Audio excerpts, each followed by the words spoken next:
Is your furnace making a loud noise? Here are some possible reasons. First, check the air filter. A clogged filter can cause your furnace to strain and make noise. Replace it if necessary. It could also be the blower motor.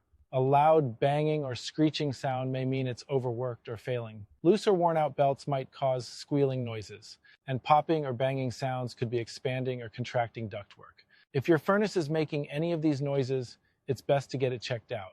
Call us at Budget Heating and Plumbing Services at 604-343-1985 for free telephone troubleshooting.